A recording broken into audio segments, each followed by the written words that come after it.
ഒരു 4 ഇഡ്ഡലി റൈസ് എടുക്കാം. അരി നല്ലതുപോലെ കഴുകി വെള്ളം ഒഴിച്ച് കുതിർക്കാനിടുക. ഇതിലേക്ക് ഒരു 1/4 കപ്പ് ചൗരി കൂടി ഇടാം. വെറൈറ്റി ചേരുവകൾ ചേർത്ത് അടിപൊളി ഉണ്ണിയപ്പം തയ്യാറാക്കാം. 4 മണിക്കൂർ കുതിർക്കാൻ വെക്കാം. ഒരു ഉണ്ട ശർക്കര പൊടിച്ചെടുക്കാം. ശർക്കര ഒന്ന് തിളപ്പിക്കാനായിട്ട് കുറച്ച് വെള്ളം ഒഴിക്കാം. ഒരു 5-6 ഏലക്ക പൊടിച്ച് ചേർക്കാം.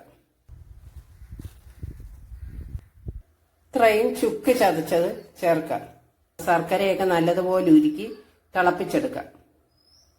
ഇത് തണുക്കാൻ വെക്കാം. 4 മണിക്കൂറിന് ശേഷം അരിയും ചൗരിയും എല്ലാം കുതിർന്നു വന്നിട്ടുണ്ട്. ഇനി ഇത് വെള്ളമൊക്കെ ഊറ്റിക്കളഞ്ഞ് ജാറിലോട്ടിടാം. ഇനി ഈ ശർക്കരപ്പാനി ഒന്ന് അരിച്ചെടുക്കാം.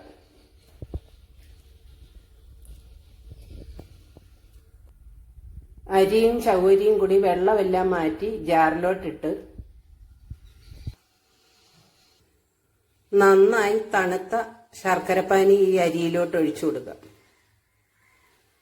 ആവശ്യത്തിനൊഴിക്കുക. ഇതിനി അരച്ചെടുക്കാം.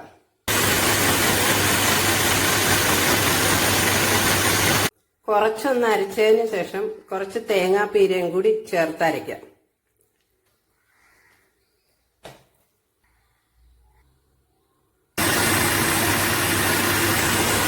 തേങ്ങായും ചേർത്ത് നന്നായി അരച്ചെടുത്തിട്ടുണ്ട്. ഉണ്ണിയപ്പത്തിന് നല്ല ടേസ്റ്റ് കിട്ടാനാണ് തേങ്ങായും കൂടി ചേർത്ത് അരച്ചത്. ഈ മാവ് ഞാൻ രാത്രിയിലാണ് അരച്ചു വെച്ചത്. പുളിച്ചതിന് ശേഷം നാളെ രാവിലെ ബാക്കി ചേരുവകൾ കൂടി ചേർത്ത് മിക്സ് ചെയ്ത് ഉണ്ണിയപ്പം ചുട്ടെടുക്കാം. ഈ മാവ് ഒരു പാത്രത്തിലോട്ട് മാറ്റാം.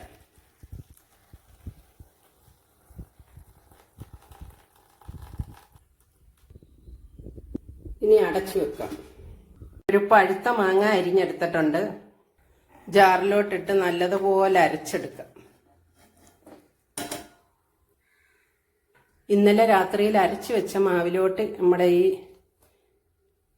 മാങ്ങ അരച്ചത് ചേർക്കാം.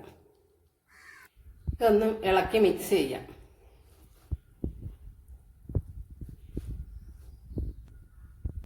ഒരു ചീനിച്ചട്ടി അടുപ്പത്ത് വെച്ച് ചൂടാകുമ്പോൾ കുറച്ച് നെയ്യ് ഒഴിക്കാം. കുറച്ച് തേങ്ങ കുഞ്ഞു കുഞ്ഞായി അരിഞ്ഞത് ചേർക്കാം. ചേർത്ത് മൂപ്പിച്ചെടുക്കാം.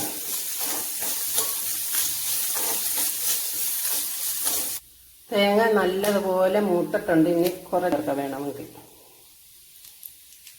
ഇനി ഈ മാവിലോട്ട് വറുത്ത 2 സ്പൂൺ റവ ചേർത്ത് കൊടുക്കാം. പിന്നെ കുറച്ച് എള്ള് കഴുകിയത് ചേർക്കാം. ബാക്കി വന്ന ശർക്കരപ്പാനിയും കൂടി ഒഴിച്ചു കൊടുക്കാം. ശർക്കരപ്പാനിയും കൂടെ ഒഴിക്കുമ്പോൾ അത് കുറച്ചുകൂടി ലൂസായി കിട്ടും. ഇനി ഇതിലേക്ക് വറുത്ത് വെച്ച തേങ്ങ ചേർക്കാം.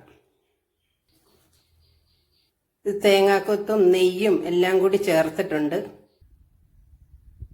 ഒരു പിഞ്ച് സോഡാപ്പൊടിയും കൂടി ചേർക്കാം.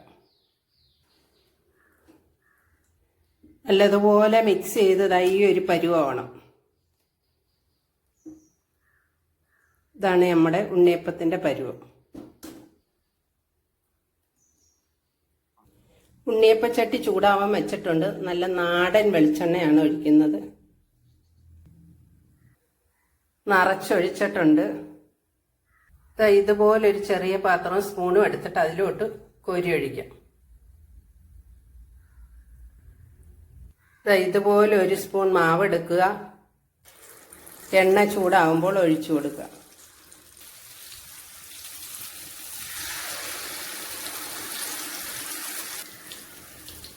നല്ല പഴുത്ത മാങ്ങയുടെ കളറും ആ മാങ്ങയുടെ ടേസ്റ്റ്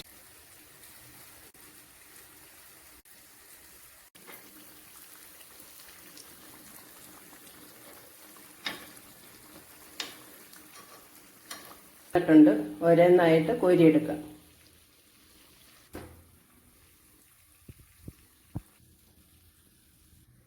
ഇനി വീണ്ടും കോരി ഒഴിക്കാം.